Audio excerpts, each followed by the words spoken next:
All right, so I want to go over a video here, just a follow-up video. Back in 2020, February, I purchased this Fifine Wireless Microphone System.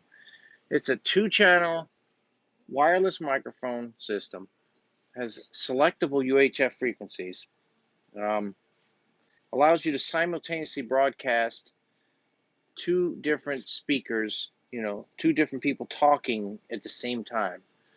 Now, what I can show you is it comes with two microphones and the bass receiver here. You see volume A and volume B. So that's for the one mic. Each microphone have its own volume control. The thing that's interesting is if you look at the back of this, here we go here. So you have your microphone A and microphone B out, XLR balanced, which is what a typical DJ controller would use. So you buy two XLR cables and you'd run one out to your one channel and one out to the other, and you can individually adjust the volume of each speaker, the people talking, I mean, on your mixing board. So, that's very useful. But what also has is it also has you can see here, it has a 1/4 inch mix output. What they did is they mixed A and B into this one unbalanced XLR, or excuse me, TRS unbalanced cable. So at that point, you can just run, if your mixer does not have two inputs for two microphones, you could just take one and do the mixing here with volume A and volume B. So that's kind of useful. My board does have two, but we did use the mix down, in other words, the combination one. So, all right, got this back in February 2020. I'll be honest with you, I have not used it only once, and that's not their fault. It's not Fifine's fault. It's COVID-19 fault because there hasn't been much work. So I have this, I've used it once. It performed fine, no issues. The only issue I did have was getting too close to the speaker and getting a squealing noise, which is normal because, you have feedback and there's not much you can do about that except unless maybe get a feedback destroyer. They sell little devices that will cut the squeal so it doesn't happen, or relocate your speakers so they aren't so close to your microphone. Some microphones have different audio patterns that are more focused and stuff like that. This one's quite sensitive. You could hear the noise, like in other words, like how do I handling noise? If you're moving it around, you could hear it on. That's how sensitive the microphone is, which is good. But then it can also be bad as well. Because something like this, you probably to make it perfect, I guess, put it in a microphone stand and just don't touch it. Or you can walk around with it, but you will hear noises like that because it's a very, very sensitive microphone. So, like I said, you got two outputs and then the mixed output. These are the antenna ports, which one for each frequency that the microphones are using. You got the input. It comes with an AC adapter. So the antennas are removable, which is good in case you want to relocate them. You can get extension cords on Amazon and put the antennas outside of a case or up higher if necessary. Or you can get bigger antennas if you really want to do. So that's pretty useful. Or if they break and you need to replace them. Inside the unit itself, you can adjust the frequencies, in steps, not exactly every frequency, but you can step it up, you take the bottom, screw off the bottom, and then you can change the frequency or whatever to not interfere with other stuff. Although there isn't really much at 573 to 594 megahertz. It's pretty much UHF frequency. I haven't heard any interference, at least not when we use them. Typical metal body construction, plastic, and then the metal windscreen. They also give you a cover. Let's see. They give you AC adapter, two windscreens, the anti-rolling ring, two microphones, the receiver, two microphones, and a user manual. and a 1/4 inch unbalanced cable, although I suggest you buy 2 XLR cables if your mixer supports it. We did not test the range like I wanted to, because this was not that big of a place. The wireless microphone was maybe 20 feet away, from the person speaking, and mine was maybe 3 feet away, you know. The one thing that I did find later on is it does have a button here called high low. You can see it says set button. Now, what that button does is it adjusts the gain of the microphone.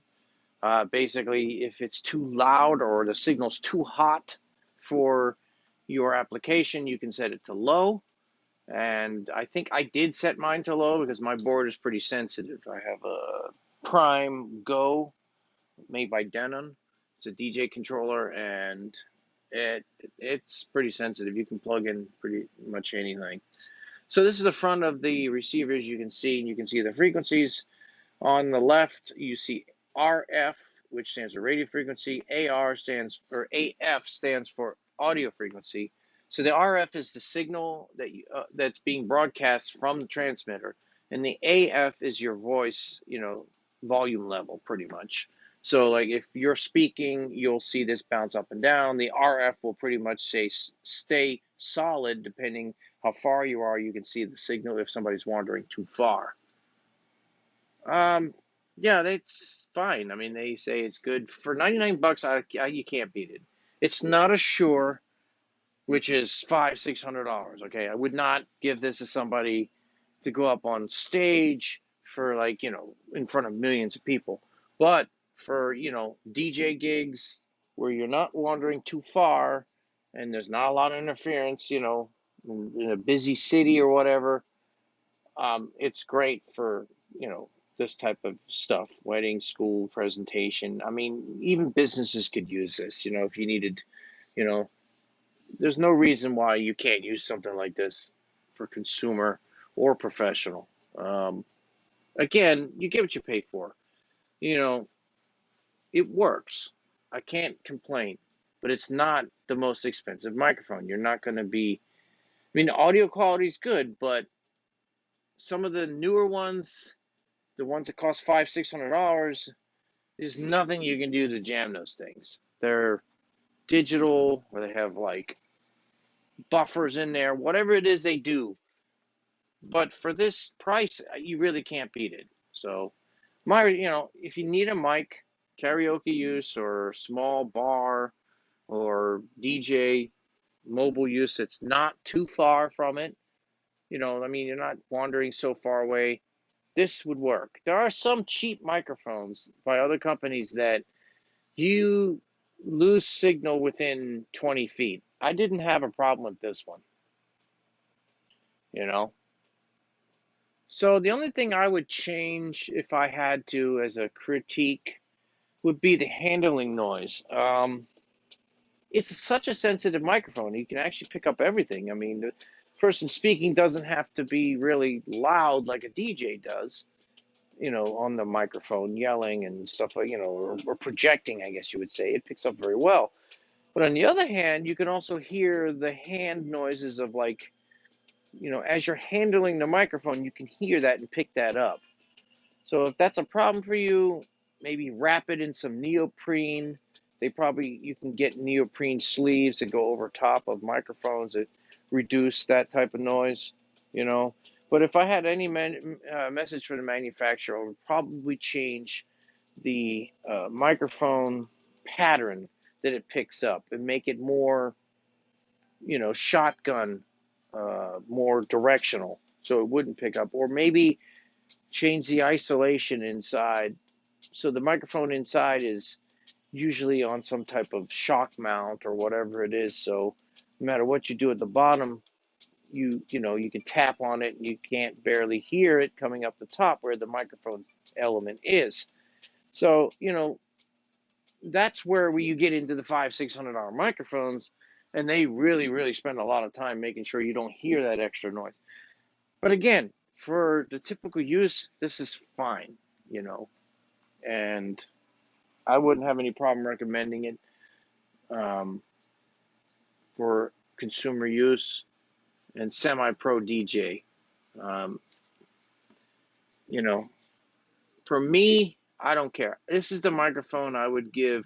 I use a wired mic myself at my booth because I'm only 3 feet away from my controller. I don't need a wireless mic.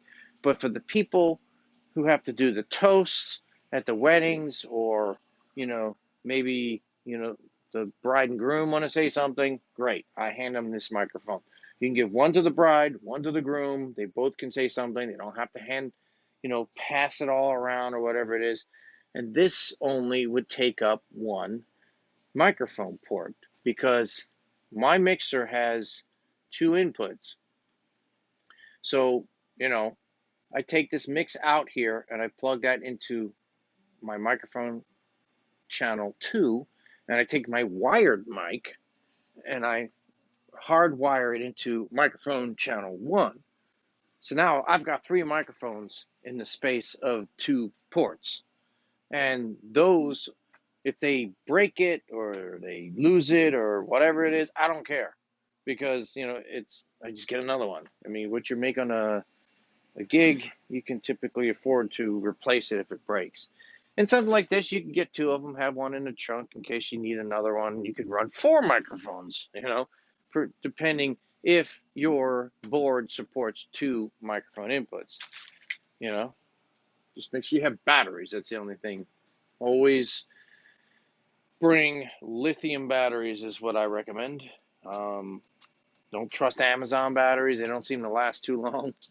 Amazon, they're cheaper, but they don't last. But Duracell or Energizer lithium, the only 3 I'd recommend for professional use.